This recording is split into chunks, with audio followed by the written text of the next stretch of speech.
좋은 아침입니다. 오늘 주시는 하나님의 말씀은 베드로후서 3장 8절에서 12절입니다. 사랑하는 자들아, 주께는 하루가 천년 같고 천년이 하루 같은 이 한 가지를 잊지 말라. 주의 약속은 어떤 이에 더디다고 생각하는 것 같이 더딘 것이 아니라 오직 너희를 대하여 오래 참으사 아무도 멸망치 않고 다 회개하게 이르기를 원하시느니라. 그러나 주의 날이 도적같이 오리니 그날에는 하늘이 큰 소리로 떠나가고 체질이 뜨거운 불에 풀어지고 땅과 그 중에 있는 모든 일이 드러나리로다. 이 모든 것이 이렇게 풀어지리니 너희가 어떠한 사람이 되어야 마땅하뇨. 거룩한 행실과 경건함으로 하나님의 날이 임하기를 바라보고 간절히 사모하라. 그날에 하늘이 불에 타서 풀어지고 체질이 뜨거운 불에 녹아지려니와. 오늘의 제목은 하나님의 때와 우리의 때입니다. 하나님과 사람의 가장 큰 차이점이 무엇일까요? 우리는 여러 가지로 대답할 수 있을 것입니다. 하나님과 사람은 능력도 다르고 지혜도 다르고 그 의로움에 있어서도 차이가 납니다. 그러나 현실적으로 우리가 느끼는 하나님과 인간 사이의 가장 큰 차이점 중에 하나는 시간일 것입니다. 하나님의 시간은 영원하시지만 땅에 사는 우리의 시간은 극히 짧습니다. 영원하신 하나님과 유한한 인간의 차이는 모든 사람이 다 실감하는 것입니다. 사람이 오래 살면 살수록 그 차이는 더 깊이 느끼는 듯 합니다. 모세는 120세를 살았습니다. 동시대에 많은 이스라엘 사람들이 대부분 광야에서 죽었을 때도 그는 살아남았습니다.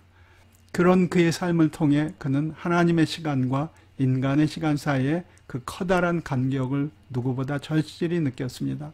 그런 까닭에 모세가 쓴 시편 90편에 보면 그는 하나님에 대해서는 주의 목전에는 천년이 지나간 어제 같으며 밤의 한 경점 같을 뿐임이니이다 라고 말하지만, 사람에 대해서는 우리의 연수가 70이요 강건하면 80이라도 그 연수의 자랑은 수고와 슬픔뿐이요 신속해 가니 우리가 날아가나이다 라고 말합니다.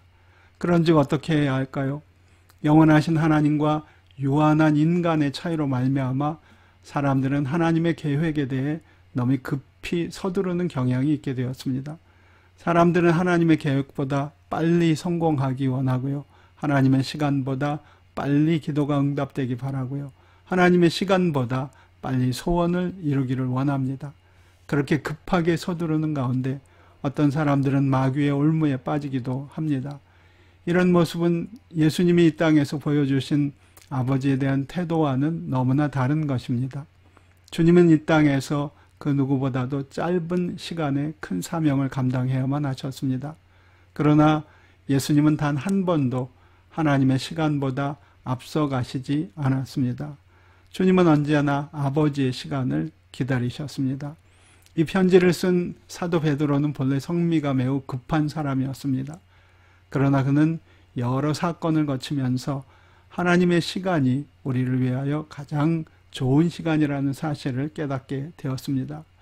여러분, 주님 앞에 간절히 기다리고 있는 것이 무엇입니까? 얼마나 마음이 급하십니까? 그러나 서두르지 마셔야 합니다. 인내로 주님의 때를 기다리는 것이 지혜입니다. 주님의 시간은 반드시 오고야 말 것입니다.